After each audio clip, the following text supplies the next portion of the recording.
Hello everyone, this is me Savia है और मैं आपके लिए लेकर आई हूँ एक और रीडिंग जो कि होगी उन लोगों के लिए जो जानना चाह रहे हैं कि आपके पर्सन और थर्ड पार्टी के बीच में क्या चल रहा है। तो ये रीडिंग डेफिनेटली आपके लिए है।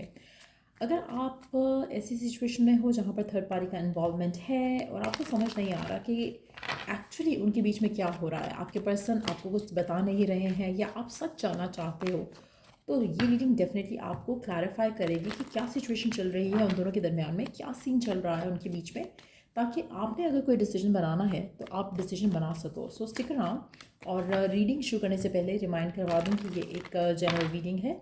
अगर आपको पर्सनलाइज रीडिंग लेनी है तो रीच आउट कर सकते हो। ईमेल आईडी डिस्क्रिप्शन बॉक्स में गिवन है। सो क्या चल रहा है आपके पर्सन और थर्ड पार्टी के बीच में, क्या चल रहा है उन दोनों का सीन, लेट्स फाइंड आउट। क्या वो खुश हैं एक दूसरे के साथ, क्या है situation right now. Wow, we do have the four of wands. आप में से कुछ लोगों के लिए थर्ड पार्टी और आपके पर्सन डेफिनेटली मुझे लग रहा है कि काफ़ी अच्छा टाइम स्पेंड कर रहे हैं। आप में से कुछ लोगों के लिए आप एक एक्स्ट्रा मैरिटल अफेयर हो सकते हो। आपका पर्सन जो है थर्ड पार्टी के साथ मैरिड भी हो सकता है, या फिर ऐसे कुछ प्लान्स चल रहे हैं उसके थर्ड पार्टी के साथ। लेट्स सी और क्या जान सकते हैं हम, क्या चल रहा है पर्सन और थर्ड पार्टी के दरमियान में, क्या चल रहा है उन दोनों के बीच में। अच्छा, मैरिज के प्लान्स हैं, लेकिन डिलेज हैं उन चीज़ों को लेकर। मुझे लगता है कि आपके पर्सन और थर्ड पार्टी के दरमियान में कुछ ना कुछ डिले ज़रूर आ रहा है। कहीं ना कहीं एक पर्सन इसमें नॉन कमिटल है। अगर वो आपका पर्सन है तो वो होगा, अगर आपके पर्सन जिसके साथ है वो नॉन कमिटल है तो उसकी एनर्जी भी हो सकती है। यहाँ पर एक पर्सन डेफिनेटली शादी करना चाह रहा है, दूसरा पर्सन जो है वो शादी के लिए तैयार नहीं है।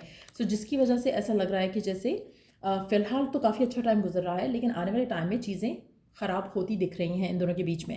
कहीं ना कहीं ये जो प्रोलॉन्ग्ड डेटिंग है, ये प्रोलॉन्ग्ड एक दूसरे के साथ है जिसमें चीज़ें आगे नहीं बढ़ पा रही हैं, ऐसा लग रहा है कि वहाँ पर इनके बीच में चीज़ें ख़राब होंगी। कहीं ना कहीं एक पर्सन नॉन कमिटल है इस कनेक्शन के अंदर और दूसरा पर्सन कमिटेड है। और जो कमिटेड नहीं है, मुझे लग रहा है कि उसके एंड से चीज़ें और ख़राब होती चली जाएंगी इस कनेक्शन में।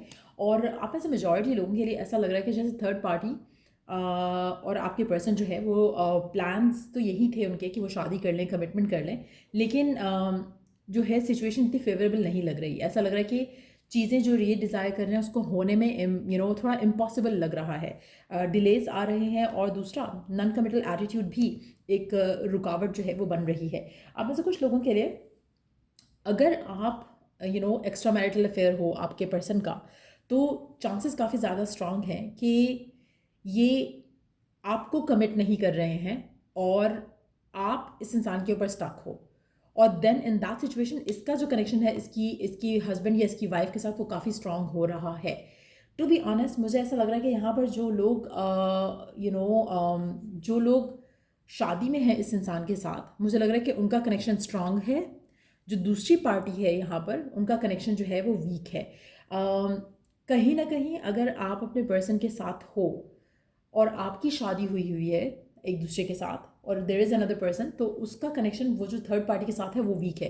क्योंकि यहाँ पे ऐसा लग रहा है कि एक कपल है और एक थर्ड पर्सन है, तो जो थर्ड पर्सन है उसके लिए सिचुएशन ख़राब होती दिख रही है मुझे यहाँ पर।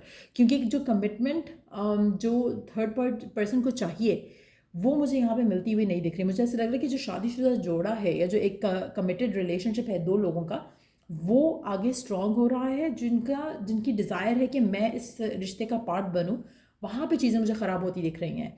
सो यहाँ पर जो भी ऐसी सिचुएशन है जहाँ पर अगर आप शादीशुदा नहीं हो और वैसे ही तीन लोग डेट कर रहे हैं एक दूसरे को, इन दैट सिचुएशन टू मुझे लग रहा है कि जैसे एक ऐसा रिश्ता है जहाँ पर family knows about the two people, और एक ऐसा रिश्ता है जो कि सीक्रेट है। जो सीक्रेट वाला है वो ख़राब होगा, जो कमिटेड वाला है वो स्ट्रांग होता मुझे दिख रहा है। आप में से कुछ लोगों के लिए जो थर्ड पार्टी है वो मुझे लग रहा है कि चलेगी। ऐसा नहीं कि ख़त्म हो जाएगा, लेकिन जो एक्सपेक्टेशन है, जो एंटिसिपेशन है थर्ड पार्टी वाली सिचुएशन में, वो ऐसा लग रहा है कि वो पूरी नहीं हो रही है। डिज़ायर जो है वो थर्ड पार्टी की और आपके पर्सन की वो पूरी होता मैं नहीं देख रही हूँ यहाँ पर। सो एट द सेम टाइम जो सिचुएशन है, मुझे अगेन फिर से मैं सेम मैसेज करूँगी। ऑलरेडी जबकि मैंने कार्ड्स नहीं देखे थे, सेम एनर्जी केम आउट कि यहाँ पर एक पर्सन जो है वो सिंगल रह जाएगा। जो थर्ड पार्टी है एक्चुअल की, लाइक दो लोग तो कमिटेड दिख रहे हैं, चाहे वो फैमिली के लिए कमिटेड है चाहे वो नाम के कमिटेड हैं, वो लोग तो कमिटेड ही हैं। लेकिन एट द सेम टाइम जो being on the waiting side जो पर्सन है कि उसको जो चाहिए वो कब मिलेगा उसको, वो मुझे मिलता है नहीं दिख रहा। यहाँ पर एक पर्सन अकेला रह जाएगा और दो लोग जो हैं जो ऑलरेडी साथ हैं, मुझे लग रहा है कि उनकी कमिटमेंट जो है एक दूसरे के साथ स्ट्रांग होगी। अच्छा, यहाँ पर आप में से कुछ लोगों के लिए अगर आपके पर्सन थर्ड पार्टी के साथ हैं और आप मैरिड हो इस पर्सन के साथ, तो मुझे लगता है कि आपके पर्सन का जो स्पेसिफिक समवन है, जो भी थर्ड पार्टी है यहाँ पर, वो पर्सन आपके पर्सन से शादी करने के लिए तैयार नहीं हो रहा, कहीं ना कहीं ब्लॉकेजेस आ रहे हैं। ऐसे ही अगर आपका पर्सन जो है आप उसका थर्ड पर्सन हो उसकी लाइफ में और देन उसकी लाइफ में कोई और पर्सन है, तो मुझे लग रहा है कि आपके साथ ही पर्सन शादी करने के लिए तैयार नहीं होगा। सो कहीं ना कहीं ऐसी सिचुएशन मैं देख रही हूँ। तो थर्ड पार्टी का और जो कनेक्शन है आपके पर्सन के साथ, वो मुझे स्ट्रांग दिख रहा है। सो ऐसा लग रहा है कि इसीलिए मैंने शुरू में एक बात कही कि मेजॉरिटी लोग हो सकता है कि आप वो सिचुएशन में हो जहाँ पर आप वेट कर रहे हो कि पर्सन थर्ड पार्टी को छोड़ के आपके पास आ जाए, यानी कि वो ऑलरेडी या तो उसके साथ इंगेज्ड है या फिर उसके साथ मैरिड है और आप वो एक्स्ट्रा मैरिटल अफेयर हो उसकी ज़िंदगी का, और आप विश कर रहे हो, होप कर रहे हो कि आपको ये पर्सन कमिटमेंट दे देगा। आपके साथ इसकी कमिटमेंट नहीं बल्कि थर्ड पार्टी के साथ इसकी कमिटमेंट दिख रही है, लेकिन अच्छा उसमें भी थोड़े डिलेज हैं, उसमें भी थोड़े इश्यूज जो हैं वो दिख रहे हैं। तो कहीं ना कहीं ऐसी सिचुएशन लग रही है यहाँ पर। बट येस, अगर ये पर्सन उसके साथ मैरिड है लाइक आई सेड अर्लियर, तो उसका कनेक्शन स्ट्रांग होगा। अगर आप इस इंसान के साथ मैरिड हो तो ये पर्सन घूम फिर के आपके पास वापस आएगा, क्योंकि इसका उसके साथ नहीं कुछ बनेगा, कुछ फाइनल नहीं होगा। जैसे मैंने पहले कहा, जो कपल है उनका रिलेशनशिप स्ट्रेंथन अप होगा over the period of time. जो थर्ड पार्टी है वो एलिमिनेट होगी या नहीं होगी, ये सबके लिए डिफरेंट होगा, लेकिन इनकी जैसे होता है ना कि पत्ता कट सकता है उसका, फॉर श्योर उसका पत्ता कट सकता है, लेकिन जो कपल है वो टुगेदर ही रहेगा, क्योंकि यहाँ पे काफ़ी हद तक फैमिली का इन्फ्लुएंस भी रहेगा, लोगों का इन्फ्लुएंस रहेगा, फैमिली का हो सकता है, फ्रेंड्स का हो सकता है, जो आसपास के लोग हैं, जानने वाले लोग हैं, उनका इन्फ्लुएंस हो सकता है, जो कि इस रिश्ते को स्ट्रांग करेगा आने वाले टाइम में। लेकिन अगर आप एक वो पर्सन हो जो कि बेसिकली अगर हम फ्रॉम अ हायर पर्सपेक्टिव अगर इसको देखें, तो थर्ड पार्टी जो है वो सफ़र करेगी यहाँ पर। तो इन दैट सिचुएशन मुझे लगता है कि आपके पर्सन जो थर्ड पार्टी सिचुएशन है एक्चुअल की, जहाँ पर जो एक पर्सन है जो दो लोगों के बीच में आ रहा है, दो लोग साथ हैं राइट नाउ, उनके बीच में आ रहा है, मुझे लग रहा है कि वो पर्सन अकेला ही रह जाएगा। Ultimately they will have to move on. So that's what I see here.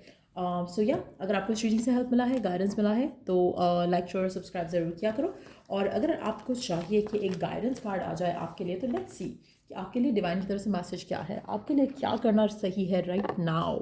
देख लेते हैं आपको क्या करना चाहिए गिवन सर्कमस्टांसेस में, जब ये सब हो रहा है आपके लव लाइफ में थर्ड पार्टी वाले सीन में। लेट्स सी कि आपको क्या करना चाहिए। Love your self love is the foundation of attracting love from others. आप में से मेजॉरिटी लोगों के लिए सेल्फ लव की कमी है आपके अंदर, जिसकी वजह से शायद आप ऐसी सिचुएशन में हो जहाँ पर आप पर्सन का वेट करो कि वो अपनी वाइफ को या अपने हस्बैंड को छोड़ के आपके पास आ जाए। तो आप उसको वो मौका ही क्यों आपने दिया एट फर्स्ट प्लेस कि आप उसकी लाइफ में वो पर्सन हो जो उसको जो वेट कर रहा है। You don't have to be on the waiting side for this person to choose you. लेकिन अगर आप उस जगह पर हो, दैट मीन्स कि you don't love yourself. आप कहीं ना कहीं आप अपने पर्सन को ट्रीट करना बता रहे हो कि मुझे ऐसे ट्रीट कर सकते हो तुम।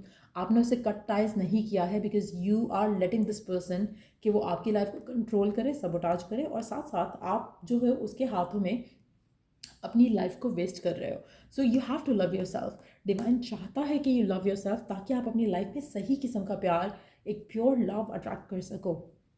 सो या ये थी मैसेज आपके लिए। अगर आपको स्ट्रीम से हेल्प मिला है, do give it a thumbs up, and till I do the next read, take care, bye.